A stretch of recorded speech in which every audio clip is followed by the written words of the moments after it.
Story 1: The Sealed Building.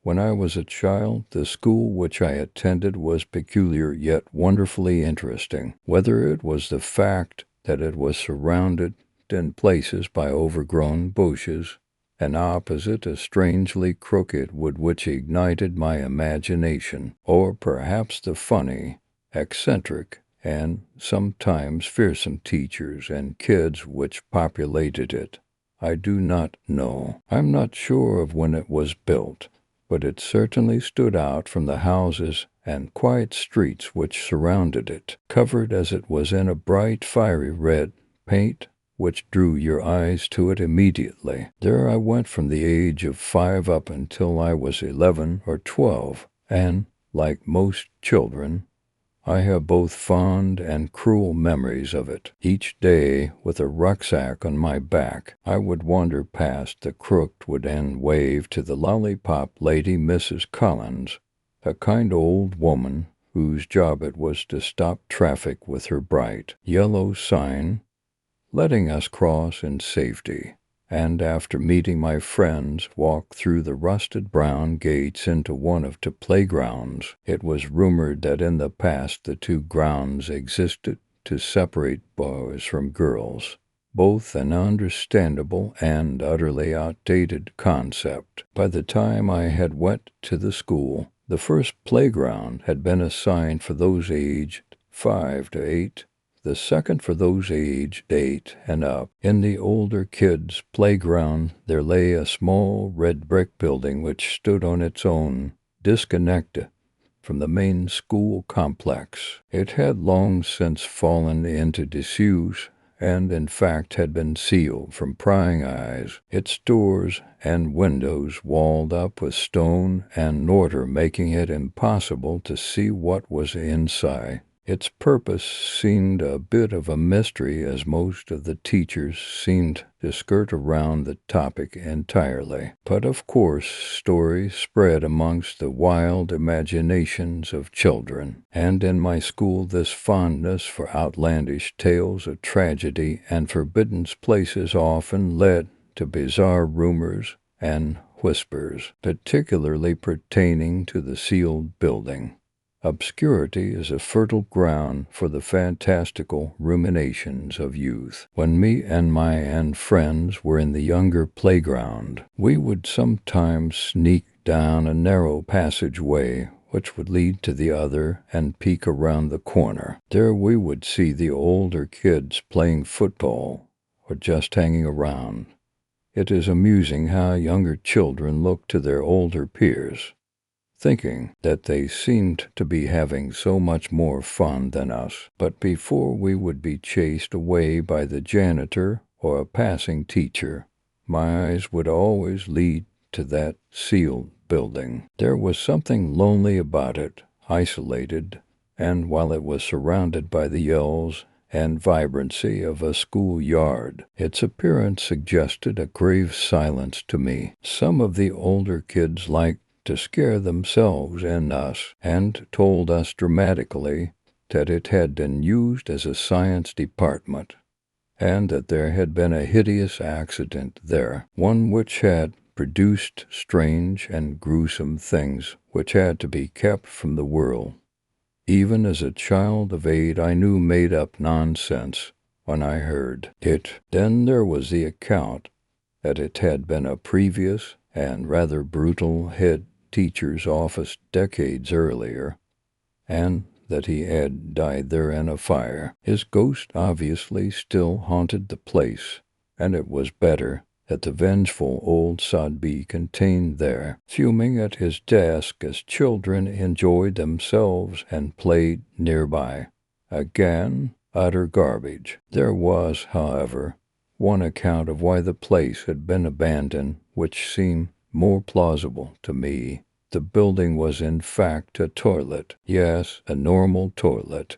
No frills, no secret laboratories, no dead spirits of an overbearing head teacher. It had simply been sealed up when new facilities were installed in the school to stop the children from climbing inside and getting up to mischief. But yet, despite this mundane explanation, there were still in fact tales to be told about the red-bricked, disconnected building in the older kids' playground. Although I had heard the stories, it wasn't until I was in my 4th year at the school that I became intimately, and at the time, uncomfortably involved with it. The older kids' playground was flanked on 3 sides by a rectangular section of the school itself, with the 4th side separated from neighboring houses by a moldy and dark red wall. It was isolated from the other playground,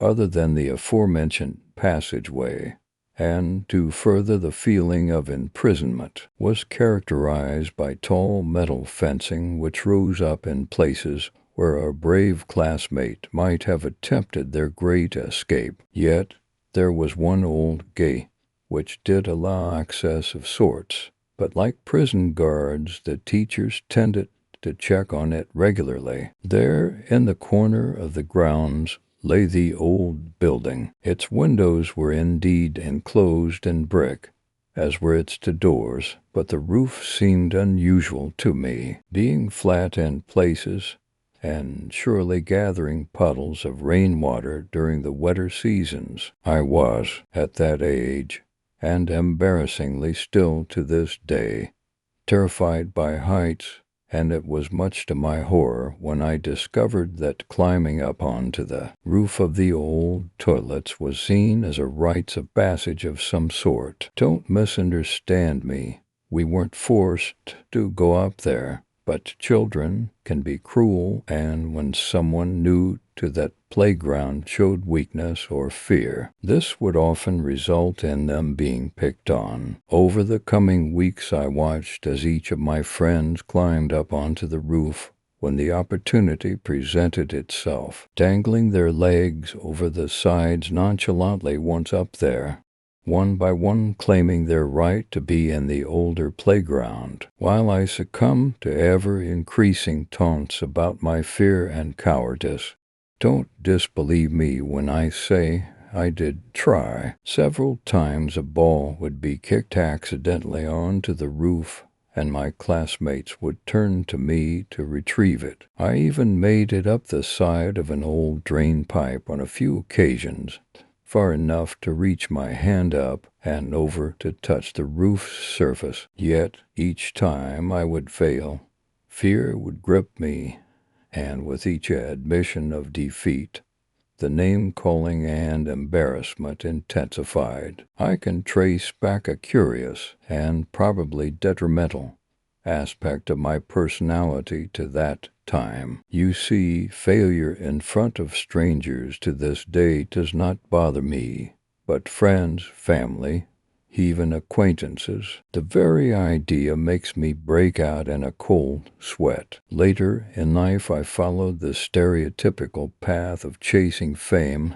as a teenager, and I would have no problem playing in bands in front of those I did not know, but put a familiar face in the audience and my nerves would take hold. The stakes of failure would be raised that much higher, in my mind at least. For this reason I chose an odd time to truly face my fear. One day after school, I waited outside the gates, watching as the other children slowly siphoned out of the 2 playgrounds, kicking their feet through the autumn leaves. Parents escorted the youngest of my fellow students, while those of an older age walked with their classmates, some eagerly, others not so, making their way down the hill, past the woods, to their homes in the surrounding area. As the school became ever emptier, and the teachers themselves began to leave, I walked down the street, entering the gardens at the back of the building. I always found the rear of my school to be an interesting place. It consisted of shrubs, bushes, and an old-ash football pitch. Our teachers never seemed to use the area for anything, and we were actively encouraged to keep clear of it. Again, there were stories amongst the students that a child had been abducted while playing there years previously.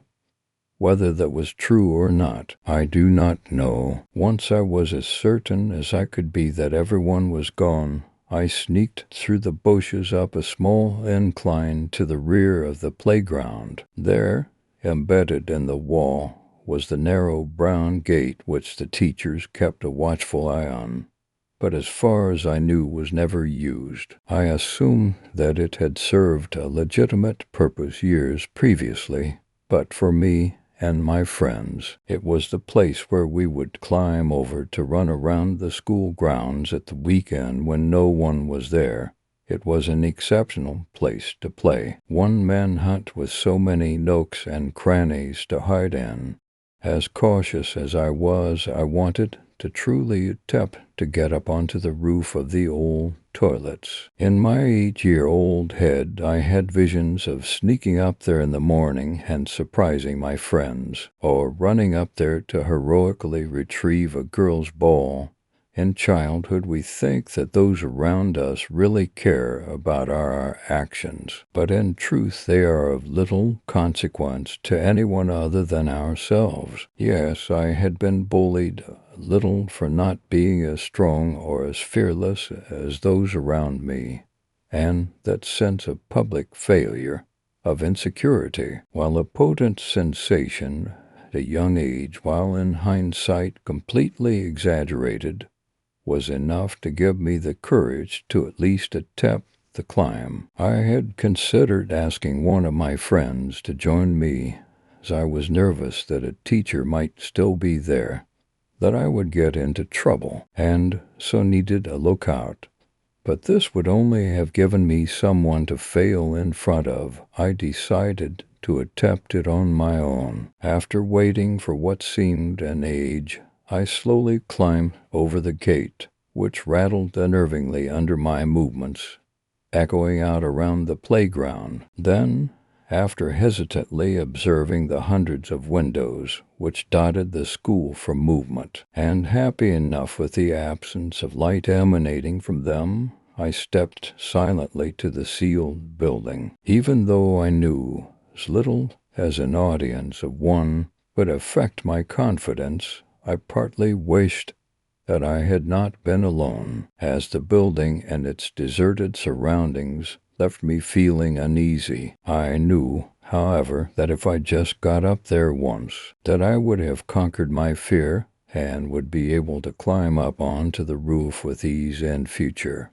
hopefully putting any name-calling to rest. I stood staring at the drain pipe which would be my avenue to success, clinging as it did through rusted fittings to the side of the building. My mind back then was often clouded with the worst possibilities, focusing on the most negative outcome. And as I began to climb slowly, I imagined that the drain pipe would wrench away from the wall, throwing me against the concrete ground at any moment. The truth is that it did not move, no matter how much I believed that it did. Without a witness, I was now as far as I had ever reached, able to stick my hand up above me and touch the edge of the roof. My heart raced with excitement as I began to believe that I really could do it, that success was in sight. I then made the mistake of looking down to check my progress. The experience of height is something difficult to convey to someone who has no problem with it, while in reality I was probably no more than 7 or 8 feet off the ground. I perceived this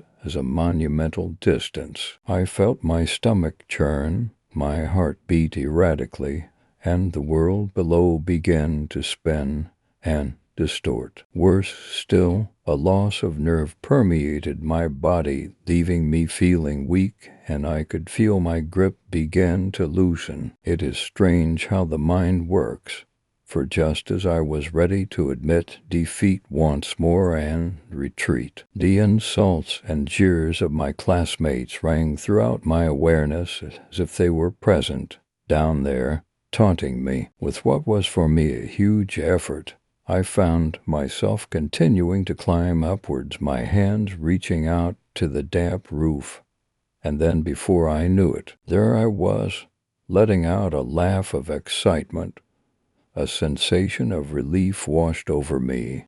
I could not wait for the next day to be up there on the roof, proving those who had been cruel to me wrong. Peeking over the edge, I still felt trepidation at the height, but nowhere near as much as I had done before, my triumph quelling my anxiety. Still, I was not too keen to remain there for long, so I decided to investigate my surroundings briefly, then climb back down to the safety of the playground and head home, ecstatic. The roof was painted in a similar fiery red color to the main school building, but it had long since peeled and cracked, suggesting that it had been a long time since someone had been up there to give it a new coat. Standing up cautiously, I felt my legs waver slightly as my stomach churned again at the thought of how high up I was. Laughable, really, as the height of the roof was, probably no more than 10 feet. Yet, no matter how nervous I was, the sense of triumph which I felt coursing through my body was truly wonderful. I walked slowly from one side of the roof to the other, careful not to trip as I did so. The short walk from the drain pipe to the opposite ledge and back filled me with a feeling of conquest, as of someone patrolling their territory. For those brief moments, that building was mine. Just as I turned to finally make my way back to ground, I noticed that in the middle of the roof there was a hole. I'm not sure how I hadn't noticed it before, although it was quite small, big enough for me to fit my hand through and little else. Curious, I took a few careful steps and then knelt for a closer look. Yes, there was a hole, and the light from the evening sky passed straight through it, illuminating what lay inside. I put my eye as close as possible to the opening without blocking the light, and was surprised by what I saw. Down there in the darkness, like a perfectly preserved tomb, the old-fashioned white tiling remained intact. I could see the sinks where students years ago once washed their hands or flicked water at one another for amusement, and 3 stalls, cubicles with strong, dark brown doors, lying there as if still used. The air inside was tinged with dust and age, yet if someone had told me that the building had been sealed only the day before, I would have believed them, all but for one thing, a layer of stagnant water which covered the floor, no doubt accumulating there from rain dripping in through the opening in the roof. Then I became aware of a strong smell, one which left my eyes stinging slightly and my mood apprehensive. Yes, there was no doubting it.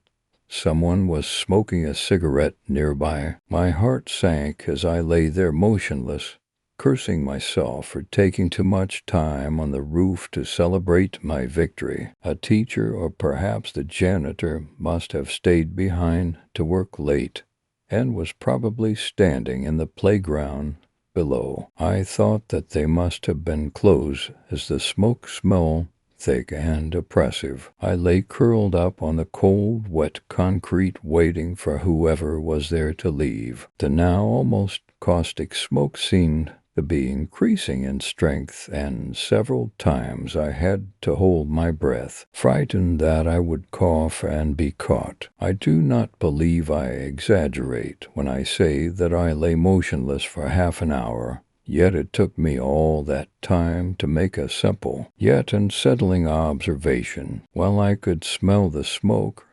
indeed feeling as if I was inhaling just as much as the unseen smoker themselves, I couldn't see it. I would have expected to have seen the smoke rise up and over the rooftop, but not even the slightest wisp was evident. The autumn sky was now dimming, and I grew frustrated as the cold, damp stone below me sent chills through my body. Wishing that I had never went up there in the first place, I felt hunger approaching and knew that by now my parents would be worried about me. I persuaded myself that I could at least dip my head over the edge of the roof and quickly take a look to see who was there. Maybe if they were on the other side of the yard, I could climb down unseen. I slid across the roof as quietly as I could and slowly peered downward, sure to not make any sudden movements to attract attention. There was no one there. The playground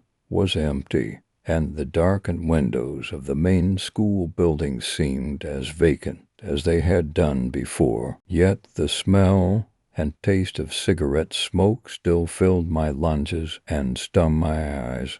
Then I witnessed something which rooted me to the spot. A single curling strand of smoke slid upward through the hole in the roof. Someone was down there. Someone was inside that room beneath me. This seemed impossible.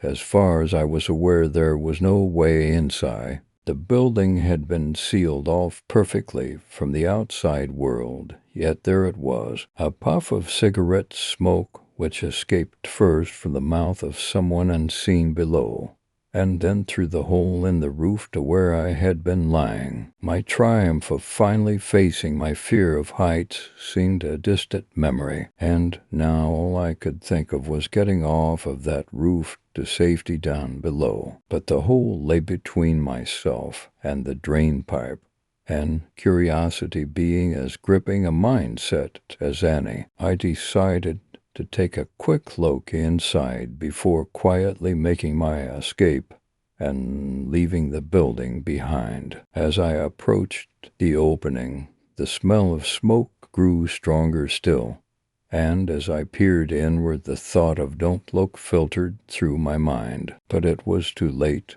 I had looked at first. There was nothing. The room below seemed darker and had done before, but this could be explained by the dimming sky and my eyes adapting to the change. What could not be explained was the noise I heard coming from inside. It seemed distant at first, indistinct and uncertain. Then it gradually took form, to me sounding like someone choking. I smiled to myself, thinking that it was probably the cigarette smoke and that maybe some local kids had a den down there. But then suddenly, in the gloom, my eyes were drawn to one of the cubicles. Its door was closed, and yet I was not convinced that it had been before. I tilted my head closer to the hole, but my angle of view shrouded the inside from inspection. As the choking sound increased in volume, so too did the smell of smoke. Then sound and smell were joined by something which chilled my very soul. I panicked and let out a cry as the door quivered with impact, as of someone violently kicking it from the other side. Smoke now filled my lungs, and as my eyes watered, I could barely see anything both inside the building and out. Then it stopped. The choking sound had disappeared, and the smell of smoke had simply vanished. For a moment I started to think that I had imagined it all. I gasped for air, drawing deep into my lungs, only for terror to take me once more. In the dark silence and the cold, damp, and forgotten room below, the sound of footsteps and water filled the air. Then the cubicle door slowly began to creak open.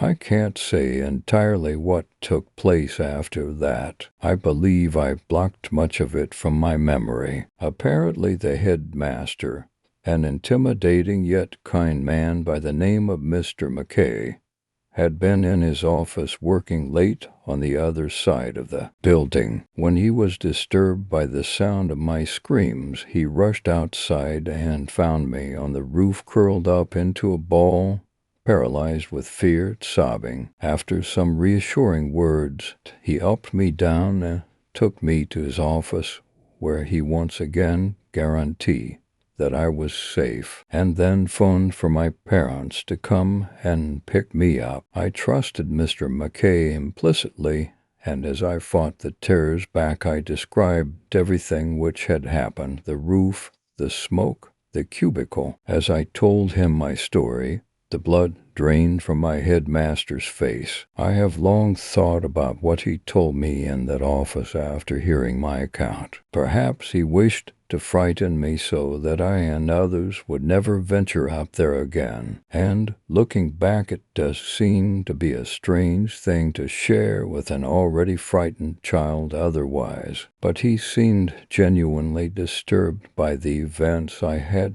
conveyed to him. He told me that years before I had went to the school, there had been a tragedy there involving a 12-year-old girl, one who he refused to name. She had a reputation for being difficult. The teachers tried their best, sympathizing with her as she came from an abusive background, but they found her almost impossible to control, as she often threatened violence and had been suspended several times for fighting with other students. One day she decided to skip a class and had managed to persuade the other girls to join her by promising them a cigarette each. So, as the story went, the girls sneaked away when the bell for class rang and hid in the toilets. The details of what occurred afterwards were less than forthcoming, but what was clear was that the poor girl had a seizure of some kind and died there and then. The other girls claim that they had already left before this happened, but there were rumors and accusations of which most only whispered. But many believed. It was suggested that the girl had been with her friends when the seizure took place, and out of fear of getting caught smoking and skipping class, they lifted their friend into the stall, closed the door over, and then left her there. Whether they believed that she would perhaps recover or not was the subject of much speculation. The scratches and bash on the inside of the cubicle suggested most definitely that she had continued to convulse while there, perhaps even in an uncoordinated attempt to escape and call out for help. In the aftermath, the building was closed off, and the school and community attempted as best they could to put the tragedy behind them. Perhaps Mr. McKay made the whole thing up just to terrify me, taking what I had thought I'd experienced and using it to concoct a story designed to scare me away from ever going back to that place. Unfortunately, a few unwelcome things transpired after that. I did indeed avoid the roof of that sealed building at all costs. My fear of heights was nothing compared to the dread which that building then held for me. My schoolmates, of course, did not believe my version of things, accusing me of lying about the entire story just to avoid being made fun of. As far as they were concerned, I never got up there. Lastly, I did have a recurring dream throughout my childhood, one which I would wake from in a cold sweat, curled up in my bed, screaming. I know that in it I would be lying on that roof, peering down through the hole into that abandoned place. But the memory always seems vague somehow. All that is left is an impression of a cubicle door creaking open and something staring up at me from within. Story 2. The Squire and the Black Scroll. Kneeling before the knight, Edwin accepted the scroll with great honor. It was such an odd thing he held, one of the likes he had never experienced before. The parchment was cold to the touch and made from leather of the deepest black. It was absent of moisture. Still, it felt slick and slimy in his hand as if it had been pulled from the river, rotting and decayed. He shivered at the thought of the animal whose hide hailed its origin. The parchment was rolled tight, with a clay seal upon its surface. The emblem embedded in the clay consisted of sharp lines and gashes. The boy knew little of matters of magic and wizarding, but he had enough sense to see that dark curses and wicked hexes did this crest bind. Arise, boy, make haste, and do not delay your departure. Word will soon reach the enemy of the scroll's discovery. The time of reckoning fast approaches. The sacrifices made to deliver that evil thing into our grasp cannot be wasted with indecision, said Sir Lenidi, Knight of the Fourth Realm. With great effort, the young boy tried to remove any hint of apprehension and fear from his voice. Yes, my lord, he answered. Heed my words and do not deviate from my instructions. Head south and ride hard across the plains and through the scorched hills until you reach the sunken mountains. Avoid the main paths and stay hidden until you reach the gates of the White Keep. The knight put a large hand on the boy's shoulder and said with a lowered voice, the item you carry is dangerous and will betray you if given the opportunity. Never must darkness fall upon it. An hour before nightfall, build yourself a fire, and with green salt must you encircle the scroll to ward off any dark spirits and shadows that call to it. If you must draw your sword, you strike to kill, trust no one. Do you understand me? The boy swallowed and gave small nods of affirmation to the knight. Satisfied with his response, the knight continued, I ride east in the morning with every sword and shield that would answer the call to follow my banner. Sir Lenidi paused and looked affectionately down at the boy. My dear Edwin, I fear this may be the last time we speak, but if fortune favors us, we will attract the attention of the enemy's eyes and draw their numbers toward us. You will pass through the lands undetected. The boy took leave of the knight. He swiftly made his way to the supply hut within the encampment to gather all he would need for the journey. He was lost in thought as he saddled his young steed.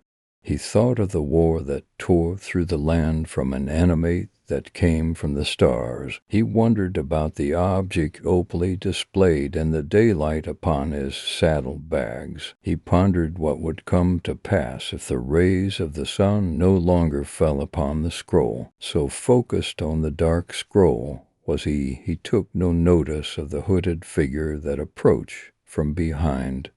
Such a mighty quest for such a tiny boy. Are the times so dire that it comes to this? Well, one cannot deny that the fates do not have a sense of humor in matters such as these. Wouldn't you agree, little one? He bellowed a jolly laugh. The boy turned and clenched his jaw at the insult, but held his tongue when he saw the robes of a nobleman. He bowed his head and said with as much respect as he could muster, I do what is commanded of me, sire. The man laughed again. Do not take offense, young one.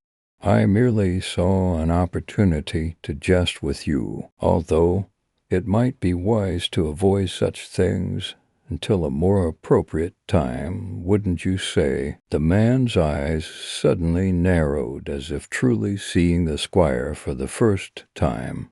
To the discomfort of the boy, the man approached. He circled Edwin several times, inspecting him up and down. Once satisfied, he knelt before the young man, meeting his gaze as equals, and said, Yes, yes, I have chosen well, indeed. At this, he removed his hood and revealed his identity. The squire immediately bowed, recognizing the face of the wizard, and gasped, The old one. The old man smirked, but still held humor in his eyes. HMPH. If I were able to conjure the name of the bastard who thought up that title, I would curse his children and his children's children. The whole lot of them would sprout tails of a pig from out of their bottoms. Chakti, wizard, and advisor to the king returned his attention to the squire and gently lifted the boy back to his feet and spoke. Nay, brave, brave child, arise, you bout to know one after this day comes to pass. For a moment the old man's attention seemed to drift to other matters. He lifted his head as if listening to voices only he could hear.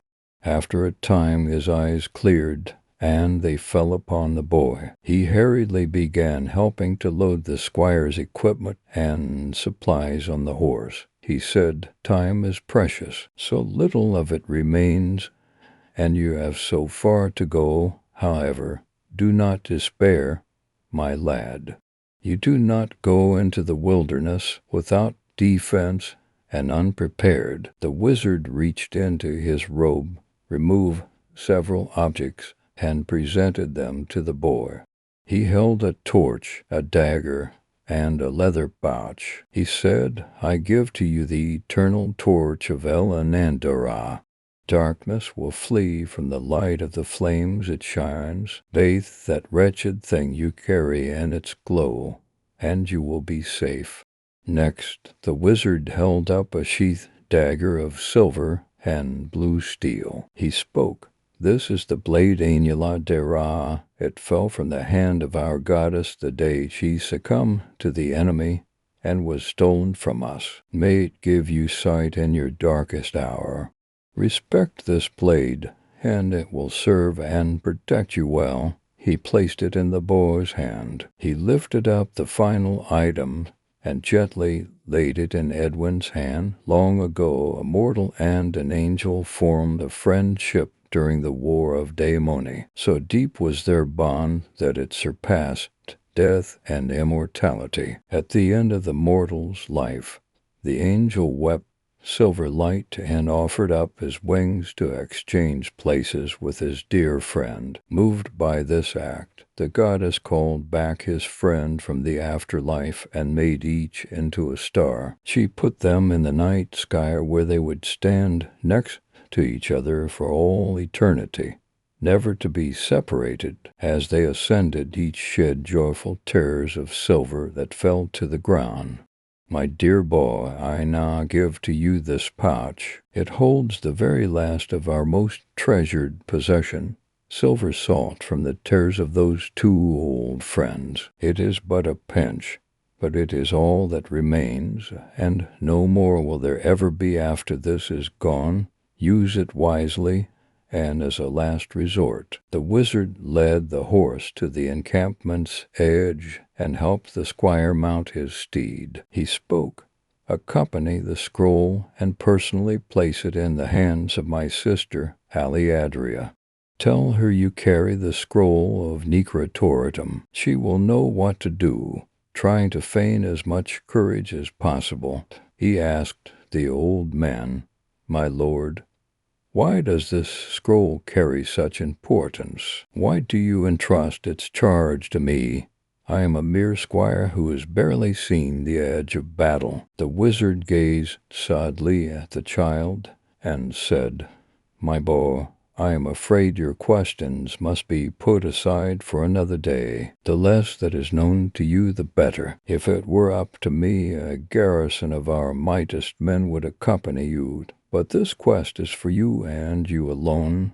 I have foreseen it. As I said, the fates to have a strange sense of humor." With that, he slapped the rear of the horse and sent the two racing off towards the smoky, black southern horizon. The wizard turned and softly said to himself, "Yes, I have chosen very well." As the squire was an obedient servant as there ever was, Edwin followed his master's instruction to the letter. He rode hard and swift through the scorched hills and faithful to the knight's word. Not a sign or hint of the opposition's forces did Edwin encounter. Each day The boy was ever so mindful of the position of the sun. He always gave himself sufficient time needed to prepare the scroll before nightfall came. He carefully sprinkled the emerald salt around the scroll and set ablaze the sacred torch. There he would sit until morning, with his dagger clutched tightly in his hands. It was not until he reached the passageway to the sunken mountains did misfortune eventually find him. A company of troops occupied the mouth of the slender pathway. Never before had he laid eyes upon soldiers of the enemy. Even from a distance, they filled his heart with terror and dread.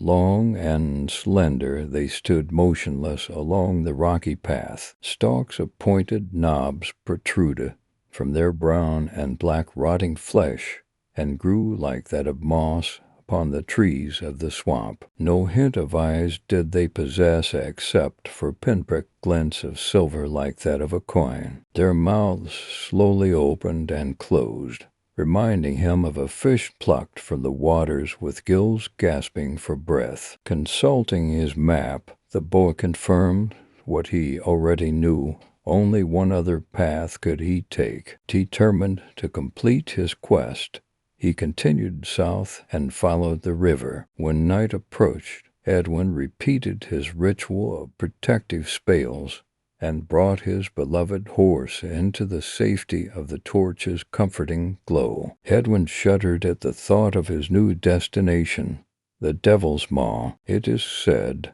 in the age of Geoda, a great Helmuth had formed in those lands. The goddess sprung forth of forest and commanded the trees to bind this new evil. The good trees performed their duty, but eventually came to feel betrayed and abandoned. They turned away from their mandate and betrothed themselves to the Helmuth. The caverns consumed the trees and merged to become a forest of wood and petrified stone. Now all men are warned to steer clear of its boundaries, for dark spirits look down upon them with an imaginable hate and ill intent. In 2 days' time the boy stood before a tree line of bark and gnarled trunks at the mouth of a gaping cave opening. Massive twisted branches of black and green stretched as far as the eyes could see. Stalactites and stalagmites jutted up and down the stone floors and roof, giving it the appearance of jagged fangs. No sound could be heard. No bird sang or animal stirred within the dark wood and cold stone.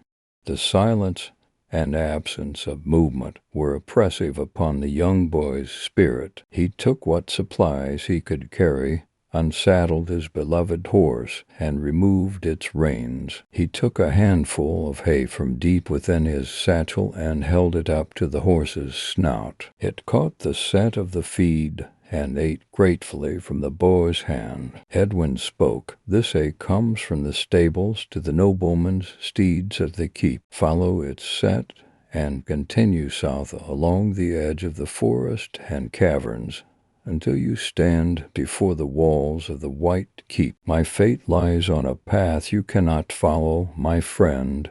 If the grace of the goddess is upon us, we will meet again." Terrible loneliness laid heavy upon the boy's brow as he wished his companion good fortune and set his loyal horse free. With the torch of Elenandara in one hand and a sword in the other, Edwin entered the Devil's Maw alone as the wizard foretold. By the squire's calculation, 3 days' time would it take to transgress the narrowest part of the forest. He would emerge on the morning of the 4th day with only a quarter of a league to travel. The silence was maddening the first full day in the belly of the beast.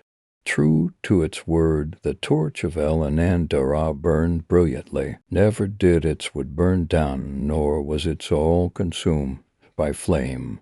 The trees looked down with such hatred and rage. Root and twine writhed on the ground, unable to penetrate the glow of the torch. Thorn and thistle scraped along bark and rock waiting for a chance to pierce and puncture skin and flesh. On the second day, broken was the silence, stirred was the stillness. Whispers emerged and called out from the darkness behind the deep groans and moans of tree trunks swaying in the windless night. The vast branches beaconed for a champion, a commenced to handle this transgressor and acquire this hidden thing that tingled the ground it passed over. At last a guardian emerged from the dark caverns of the Helmuth that lay below. The call of the giant masters had been accepted. Upon the evening of the third day, weariness and despair weighed heavy on Edwin. He poured the last of his precious emerald salt around the wicked scroll and sat before it, with his dagger in hand. Fatigue overcame him swiftly, and the forest saw an opportunity to strike. Masses of twisted and gnarled vines approached from above, carrying droplets of mildewed water within its crevices. Drip by drip, water fell upon the torch. The flame singed and hissed against the moisture, but slowly his light grew less. With the last droplet of water, Edwin opened his eyes wide, and the last of the light was extinguished. All was plunged into darkness. In the darkness the scroll gave a heavy sigh, then silence fell. A scream pierced the night from the cursed object. It shrieked with the voice of 100 women and infants merged into one. It hurt the boy's ears and filled him with terror. The wail slowly faded, and in the distance something answered the scroll's cries. The Edwin unsheathed his dagger, and it cut through the air with a slash. A yellow wave of light shot forth in every direction, illuminating the area. In the distance, he heard branches breaking, rubble fall, and leaves trample from the one who answered the scroll's call. Not knowing what else to do, he placed the dark scroll into his satchel and buried it under what green salt he could scoop off of the ground. He hung the pouch of silver salt around his neck and nervously gathered his essential belongings. Beyond the amber glow, he heard the sound of ripping and tearing coming from the ground.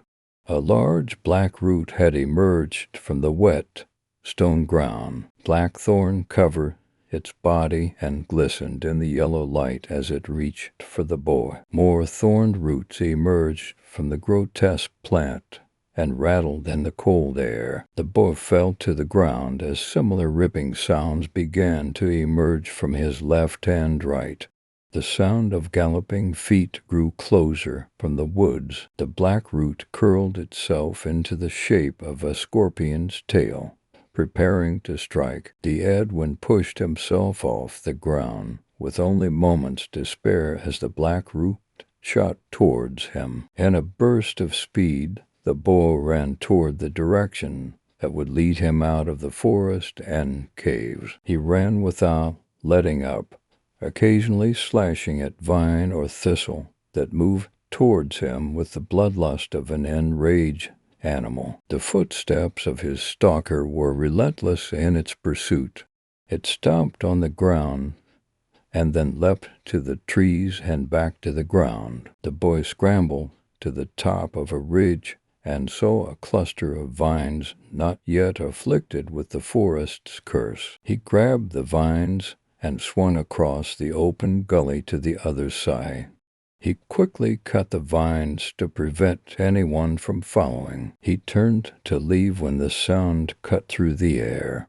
The scraping of two metal blades rung out from the darkness. It kept its distance just beyond the mystical golden light that surrounded the blessed dagger. It continuously scraped its knives together over and over again. The sounds grew louder and faster. Panic filled the boy. Just as he was about to turn and flee, the scraping stopped, and the beast emerged from behind the flickering shadows of the trees. It stood at the edge of the ridge, and its stare fell upon the boy. It was a dwarf, not the dwarves recited to children in tales of fantasy and delight. These were ancient, evil creatures who despised the very existence of man. They infested the outskirts of each of the 12 known Helmuths and greedily excavated the caverns for jewels, diamonds, and other precious metals. The creature stood hunched on all fours. It was half the size of a man, naked and emaciated. Its flesh was white and stretched tight over its bone. Every manner of metal rings hung from its flesh, and nails pierced its skin.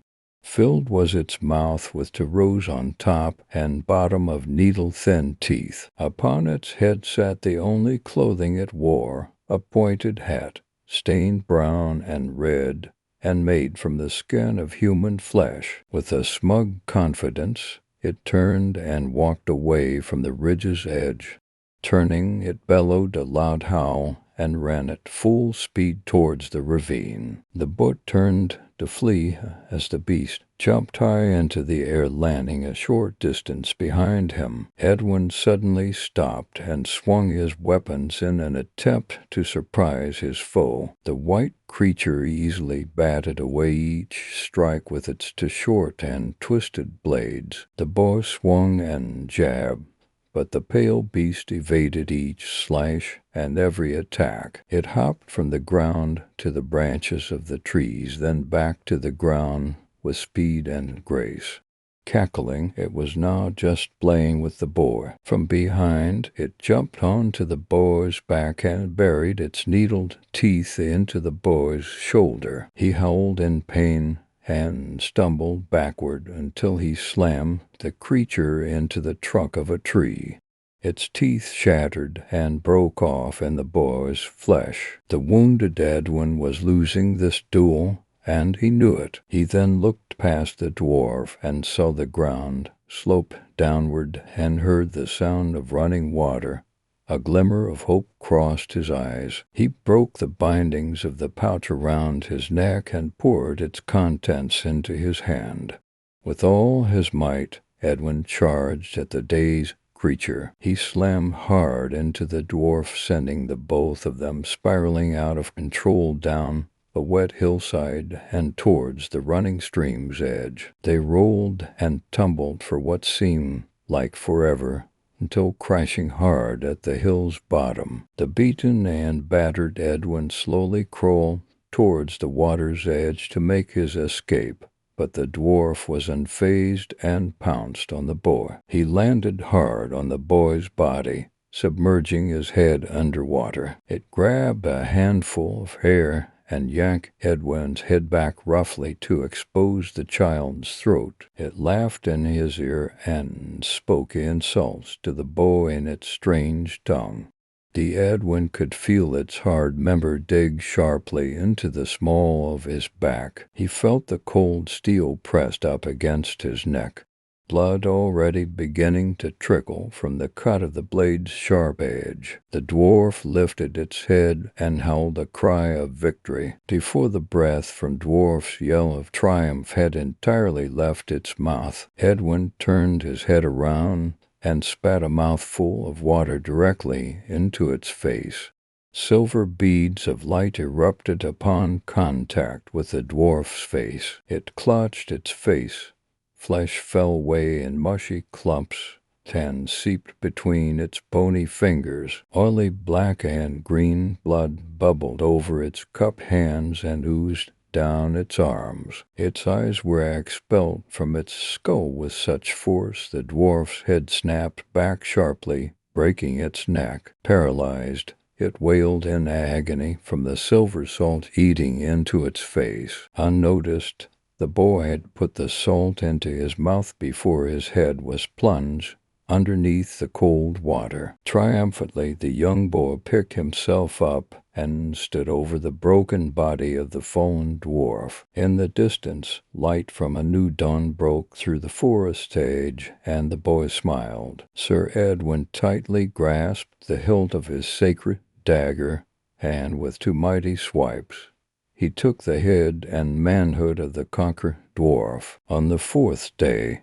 Edwin emerged from the cavern's tree line and fell into the arms of the beautiful sorceress. She had foreseen his arrival and anxiously stood with the boy's faithful steed, awaiting his approach. With his final breath and the last of his strength, he reached into his bag and gave the scroll of Necrotoritum to Aliadria as the old one had commanded. Aliadria fell to her knees from grief, for this had not been foretold. The fates had once again made a mockery of the pain and struggles of a mortal to satisfy their need for entertainment. She looked down at the child and mourned the loss of one so young and brave. It surprised her when the boy's loyal steed came forth and nestled its nose against the dead boy's face. Never had she witnessed such bonds of affections from a beast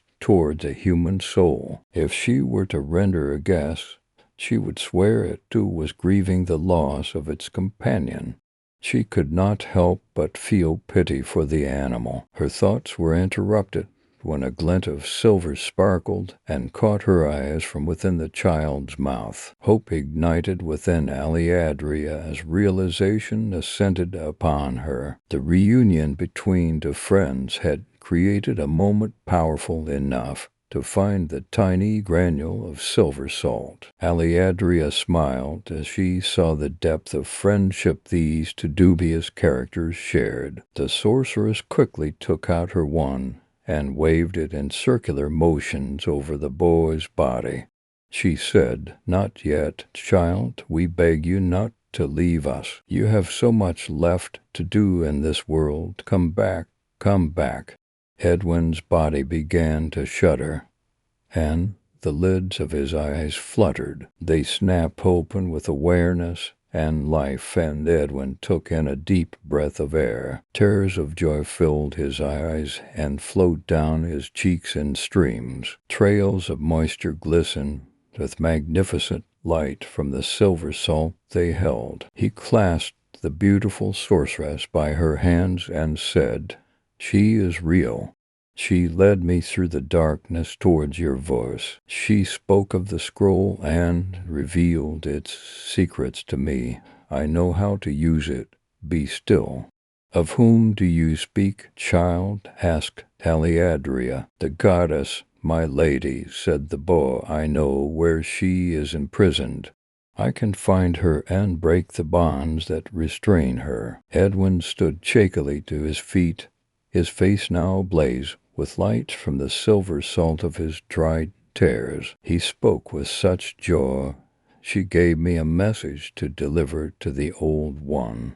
"Speak, child, what was the message?" Aliadria asked. Edwin looked at the black scroll in Aliadria's hands, and with the sight of a seer and the strength of a knight he spoke. She said, "Prepare. The day of the prophecy will soon be upon us. The return of our champion grows near. The time has come to rid the land of the worm." Story 3. The Eternal Suicide. It seems archaic, putting pen to paper in this day and age. Hell, it's been so long that I am archaic. I figured after so long I should at least retell my story. On the off chance I succeed tonight, it'll take some time. The true question is, do you have the time to listen? Well, I have time. That's all I truly have left. Time. A military unit was sent into the heart of Africa to quell a rebellion that was causing problems around the area. They had holed themselves up in an area that the locals feared and only spoke of in hushed whispers. My squad was sent in to kill or disperse the rebels, and for years I have cursed that day.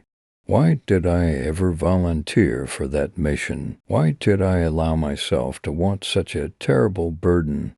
As they say, the road to hell is filled with good intentions. The valley they had chosen was well defended, surrounded by rocky walls, covered by thick foliage, and only accessible by a thin crevice found underground.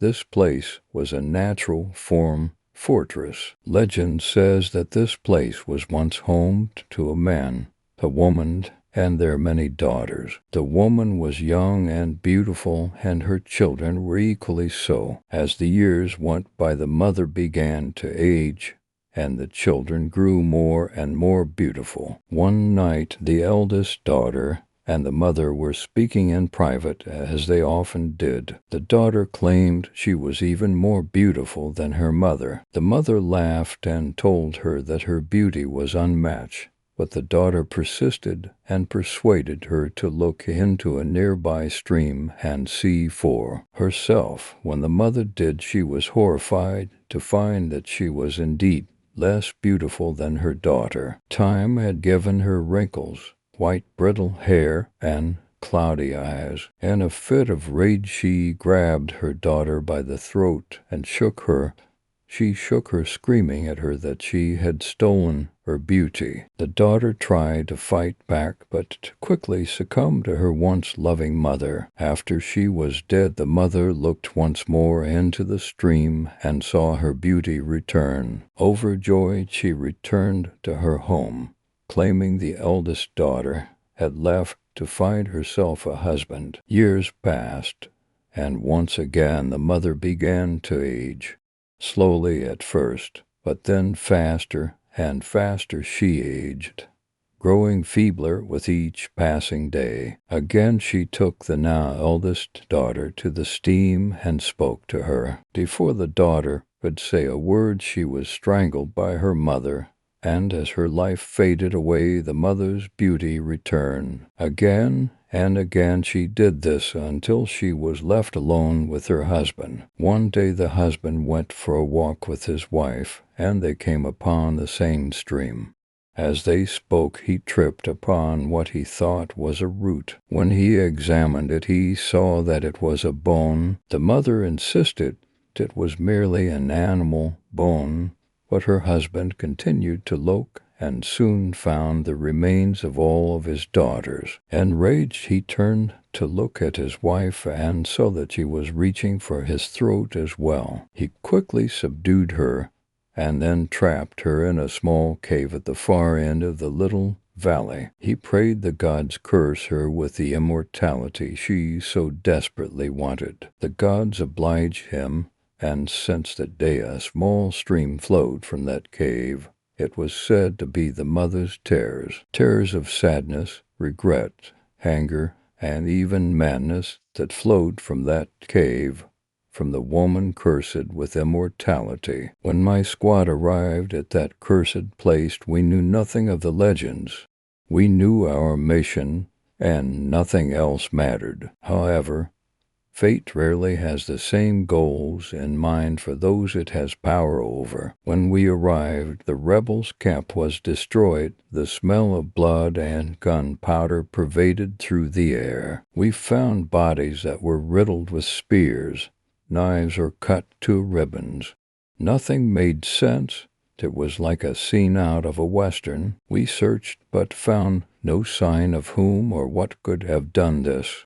We stopped our search by a stream and radioed in our findings. I knelt by a stream and drank heartily, washing my face and hair as we awaited a reply.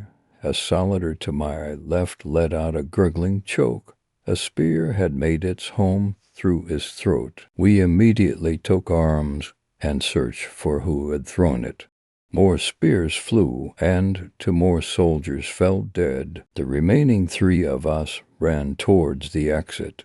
War calls could be heard behind us and ahead of us. I ran for all I was worth, passing my comrades and reaching the exit, only to find the exit blocked by 2 men dressed in black. I opened fire with my gun and cut them down as I ran through the entrance. I looked back. To my dismay, I saw my friends speared and decapitated behind me. I pulled a grenade and threw it at the entrance with a scream of hatred. It did its job, and the small entrance collapsed in on itself. but not before a spear was thrown and caught me in the chest. By some divine luck of the thrower, it missed my protective plates and ran me through. I collapsed on the cavern floor, bleeding profusely and screaming with all my might. I was trained in basic first aid, but I ignored everything I'd been taught and pulled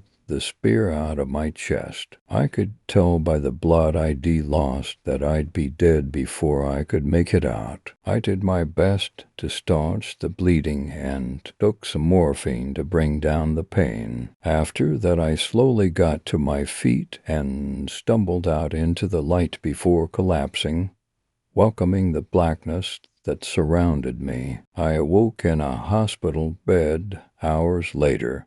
Astonished, I sat upright and tore at the bandages till I saw the scar. A thin line over my heart was all that remained of the ghastly wound. I must have been babbling for quite some time because a nurse soon came over to ask what was wrong. I was stabbed through the heart with a spear. I can't still be alive. I tease impossible.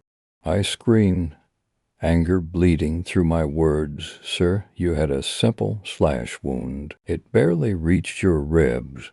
Please calm down. She replied. I couldn't believe it. I ran from the hospital as soon as I was dressed. I booked the first flight I could find from that horrible country back home. I hitchhiked home, and I never spoke of what happened to me. I couldn't face it. I couldn't believe that I had nearly died that day.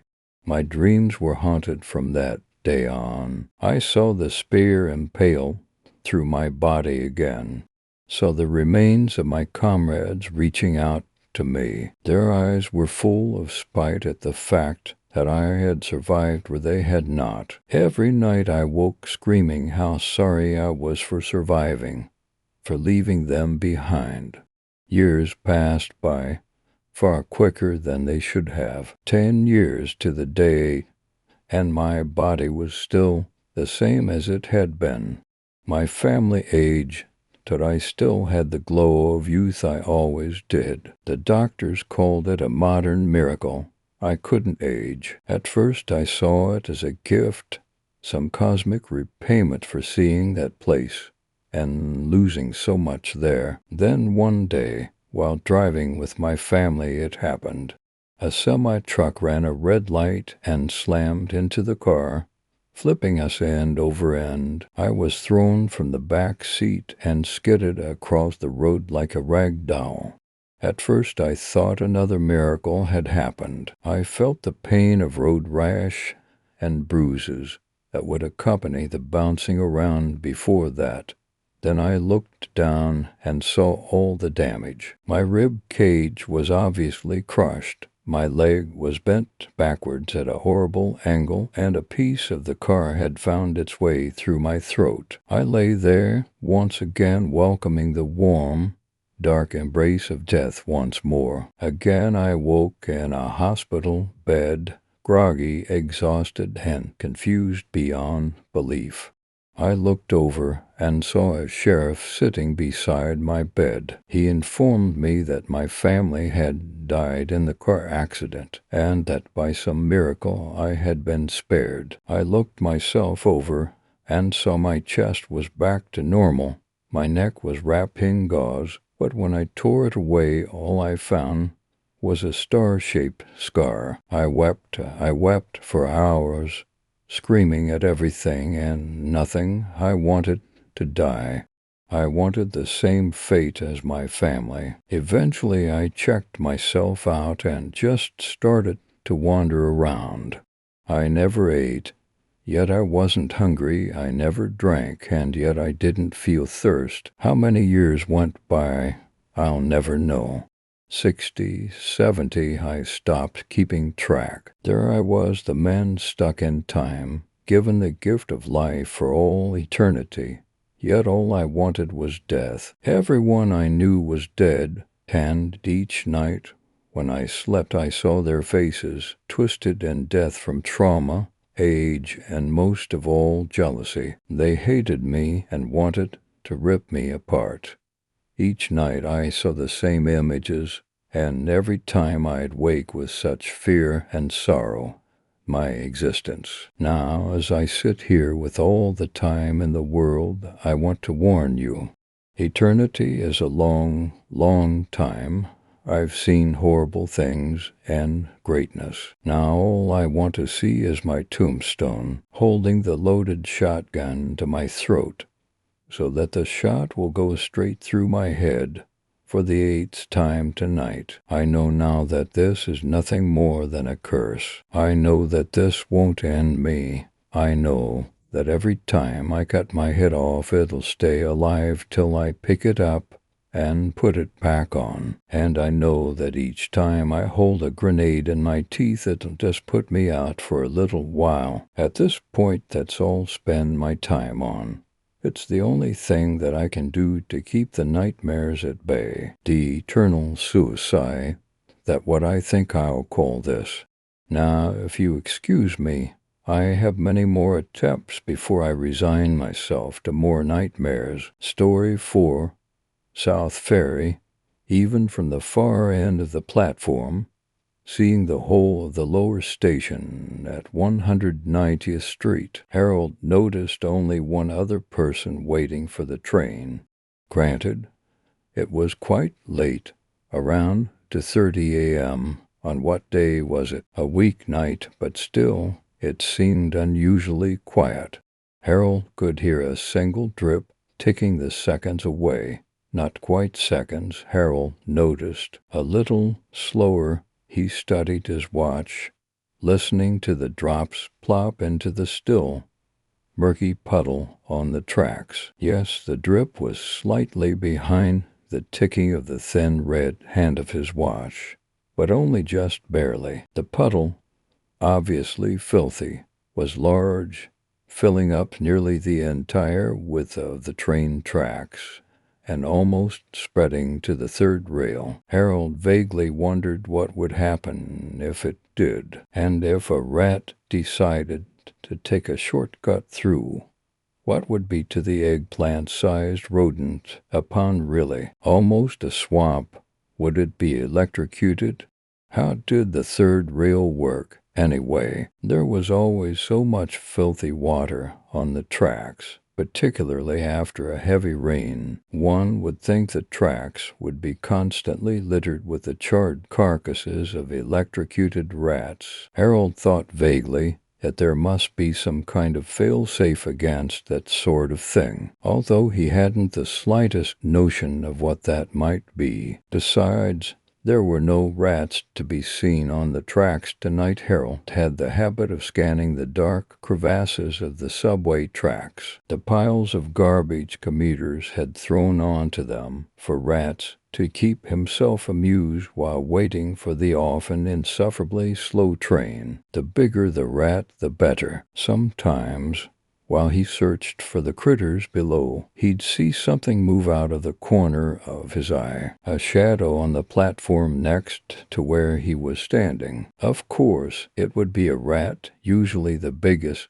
grossest, and most bloated of rats, the godfathers, Harold called them. Harold remembered once catching the glance of a young woman standing near him as a rat the size of a deformed kitten with gigantism wobbled across the platform, wobbled as though stuffed from a horrifying Thanksgiving dinner. The young woman had paled, sickened, and gave a soft cry, backing away from the strange creature. Harold could feel the hair on his neck rising as his eyes locked with the poor young woman's. What sleepy, hideous, dull obscenity was this? Harold and the woman both remained frozen as the little nightmare crawled away. He knew they were the only people that had seen the rat, as passengers elsewhere continued to chat with one another or listen to their music or check their phones,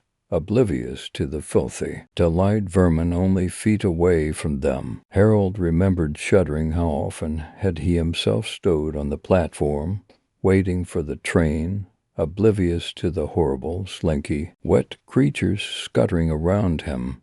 But tonight all the rats seemed to have vacated the station. Harold found himself, as always, relieved and somewhat disappointed at the same time, despite the repulsion he felt at the sight of them. The rats held a certain fascination for him. These were the carriers of the fleas that spread the Black Death during the Middle Ages. These were the companions or fellow tenants of the cockroaches. They were everywhere and anywhere and could sneak up behind you or right in front of you at any time, regardless of your social class, your education, your attractiveness or lack thereof. Rats, Harold thought, like death, were a great equalizer. Harold checked his watch. 24 minutes he'd been waiting.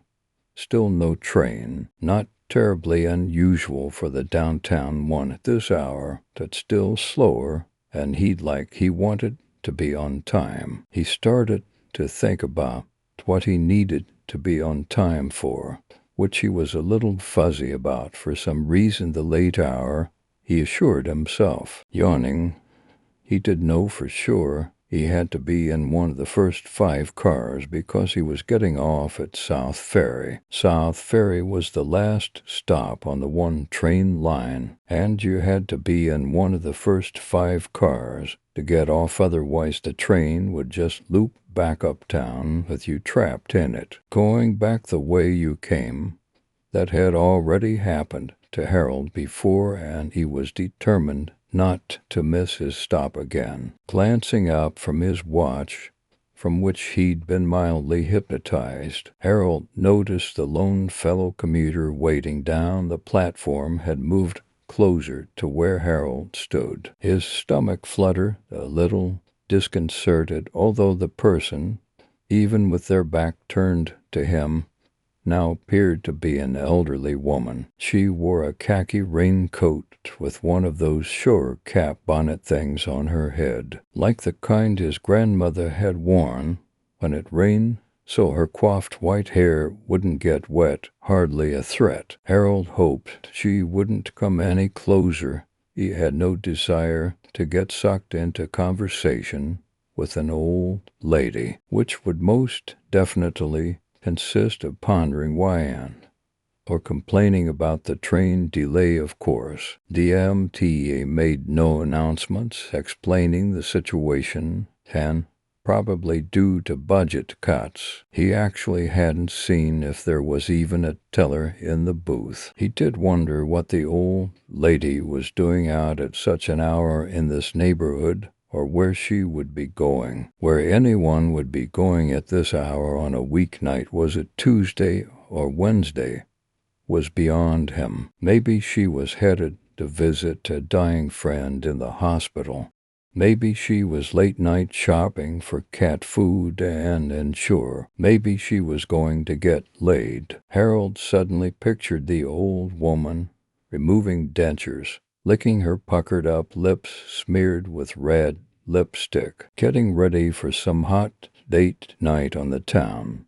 He barked out a single laugh, which echoed loudly. Harold clapped his hands over his mouth, squeezing his eyes shut, as though to try and lock the laugh back up before it could escape. But it was too late. It had escaped. Harold opened his eyes. Startled, he saw that the old woman was standing much closer to him now. How did she move so fast? Maybe only 20 feet away. Still with her back turned to him, Harold cleared his throat, his heart pounding a little. Not knowing where else to look, he checked his watch again. 2:43 a.m. No sign of the train. Still studying his watch, as though it were the fossil of some unknown dinosaur, Harold noticed that the dripping had stopped. The thinnest hand on his watch, which had been almost in sync with the dripping, had also stopped. Out of the corner of his eye, much like the obscenely large rat, Harold noticed a shadow. His heart, which had just begun to slow down, started beating wildly again. It was the old woman. She was right next to him, still facing away. A feeling of dread began to seep throughout his body. beginning in his gut and spreading like ice water in his veins. Why was she standing so close? He turned his body slightly, pretending not to notice her. Out of the corner of his eye he saw her begin to sway back and forth. He worried for a minute she was going to faint. Maybe fall onto the tracks. Please fall onto the tracks. Please don't turn around and look at me. Please don't come any closer. But the swaying was steady, like the dripping had been, and she appeared in no danger of tumbling onto the tracks. Her swaying, in fact, the side of it, was sensed up with Harold's heartbeat.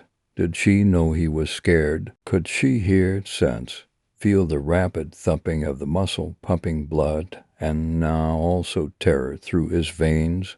Why was he so afraid? Harold realized with a start that his watch could have been wrong all this time. Was it really 2:43 a.m.? It could be any time, really, any day, really. This only increased the dread he was feeling, the increasingly operatic level of panic vibrating out of his chest. Where was the train? The old woman stopped swaying quite suddenly and was still on the platform. Harold could hardly breathe. Barely, just barely, he heard a sound coming from her, soft, almost indiscernible. He turned his ear slightly in her direction, still staring at his dead watch. She was giggling. Her shoulders, khaki and the raincoat, began shaking, as if she couldn't contain her delight. The giggles, so soft at first, began to get louder and louder. Harold felt a rumbling beneath his feet. In sync with this hideous woman's laughter, he felt the rhythm, the vibration of the train approaching the station, the downtown train. To South Ferry, he had to be in one of the first 5 cars to get off at his stop. He desperately wanted to get off at his stop. The subway, silver, dented, empty, came roaring into the station. Harold felt the breeze as the train shot by. The old woman's laugh got louder and louder, although it wasn't exactly sounding like a laugh anymore. As the train began to brake, he heard the piercing squeal of the wheels on the metal track. Screaming, the old woman was now screaming. The scream was high-pitched, hysterical with laughter, shrieking with horror. It was dissonant and also somehow hauntingly harmonized with the squeal of the brakes. Please don't turn around, please. The train stopped. All was silent, including the old woman. The train doors opened softly with a gentle bong sound. There was no one else inside. Harold suddenly was sure of something else. No one was driving the train either. And this train was not going to South Ferry. He stepped into the car. The old woman stayed on the platform. Her back was still facing him. He knew she wasn't joining him on the train. She was merely there to greet him. As the doors of the train car closed, as the train began its journey downtown, Harold saw her out of the corner of his eye one last time, like the demonic little rodent on the platform that had caused the young woman such terror. When their eyes had locked in dreaded understanding, he saw the young woman's sheet-white face again in his mind, and now knew why she'd been so terrified, because she knew. And that rat knew, because it had come from there. And the old lady knew because she'd been sent from there as well. They knew where the train was really going, and now Harold knew too, where they were all eventually going, downtown.